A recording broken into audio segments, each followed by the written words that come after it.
Good afternoon, it's Valerie here. How you going? Lovely to join you today. I've just come back from a walk with this fella, Teddy Akabudu. He was very, very fortunate that I felt like an afternoon walk today. Today at the Centre for Effective Living and the Centre for Effective Serving, we've had a day of meetings. And I'm coming to you to share with you how we do meetings at our practice that I guess on one hand looks like there's a lot of meetings. The purpose that we have meetings is not just to do the work or to delegate the work, it is to be high touch. While we are high tech, we also need to be high touch. So here are the different types of meetings that we have at the practice and that have been scheduled for the whole year. They're in everybody's calendars throughout the year, already done by our fabulous executive team. We have our clinical meetings. Our clinical meetings consist of one-on-one case time with myself as well as some external psychologists that we have that work with us. And so those are 1 hour meetings, and they're depending on the level of where people are at in terms of their professional development journey, those are scheduled on different frequencies. So we have that. Another type of clinical meeting is we have a group meeting once every 6 to 8 weeks. That's when we come together as a team and we talked through journal articles or cases or presentations that we might have. That's our group. And our other final clinical meeting is what we call the expert grand rounds, and that is where we invite an expert in the country that sits with our team and we bring our most complex cases to the expert in the area and we ask them open questions. So those are our clinical meetings. Then we have our operations meetings, and there are generally 3 types of meetings. Every quarter we do a team planning meeting, and that just has a look at the whatever vision that we have set for the 12 months, and the team meets on a quarterly basis and we go through what's going to be the rollout for the quarter coming.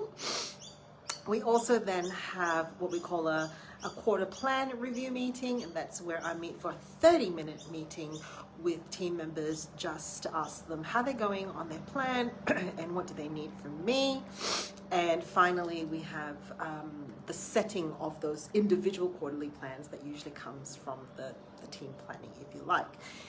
The final meeting which is a big one, is our executive meeting, and that happens once a quarter with a yearly actual physical meetup because one of our team members is in Queensland. And so today I've had 4 meetings today.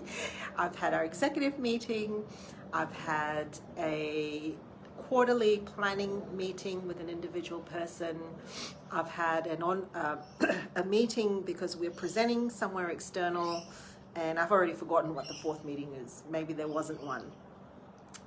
So today in our executive meeting, where we go through the 6 pillars of our business, and as well as whatever we would have set as the agenda for 2021, things that we want to neaten up and make more efficient and things like that. And there were about 11 points that we were going through.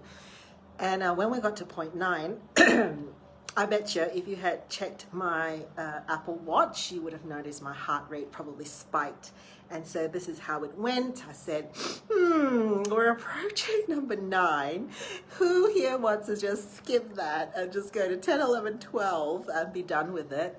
And I was probably the most enthusiastic person who wanted to skip that. And then it went to, all right, let's just go to 10, I said. Let's just go to 10 and we'll come back to 9, okay? And funnily enough, although 10, 11, 12 were probably just 2 dot points each and just conclusionary type material, I seem to be spending a lot of time on 10, 11, and 12. And I think someone actually piped up and said, so when are we going to get back to 9? And as soon as they said that, when are we going to get back to 9? I could instantly feel my heart rate just jumped. A lot of thoughts came into my head and I started to feel really edgy and agitated, which is my brand of distress. I just get angsty. And it's like, when are we going to go back to 9? And I started by saying, guys, number 9 is really annoying to me. I just know that at this point in time, I've just gone into this thing where I'm not feeling fantastic if I want to talk about number 9. And I think what I then said is I'm detecting that I'm actually feeling agitated because the flood of thoughts that are going through my head is, I don't know. I don't have the answer to number 9. I still don't have the answer to number 9. Number 9 is there because I created the mess in the first place, and I still haven't figured out how to get out of the mess. And at that point, I realized that, part of being an authentic leader, I suppose, is being able to share that I'm not perfect. I don't have the answer to this number 9. In the back of my head, I'm also frustrated with myself because I believe that my teammates need me to have the answer to number 9. They're looking to me for the answer. Instead, the response I got was really lovely. I just got this empathic response because maybe for the other points of 1 to 8, between us, we were all feeling a little anxious that we didn't have the answer to some of those things. And the empathic response I got was, oh yeah, that's really tough, isn't it? It's really messy. That's a really hard one. And then we swapped into, what do I need? What do I actually really need? And at that point, I had the option of pushing through, which I wanted to do. I wanted to just collide with this issue head on and say, I don't have the answer. Let's find the answer right now. Instead, by asking me the question, what do I need? I said, I need to go to the toilet, because I'd actually needed to go to the toilet about 20 minutes before. I probably need to have some water. I need to go around, just have a walk. And then I came back and I said, well, I didn't go. And actually, one of our teammates actually reminded me, you said that why don't you go to the toilet? Why don't you go and have some water? And why don't you come back? And that felt like a really hard thing to do at the moment. I thought that I should just push on. I've already acknowledged and communicated, this is hard for me. I don't have the answer. I'm feeling this. Okay, team, let's go. Maybe you can help me. But instead, actually taking that circuit breaker meant that they could catch up with themselves. I did go and have a bit of a walk and actually came back a little bit more calm and settled in the space of, I don't have the answer. I'm a little bit more calm now. The racing thoughts in my head that were shooting arrows at me have settled down. Let's keep going. And at the end of the day, I think we concluded that number 9 is really hard. We're not going to be able to solve that in this quarter.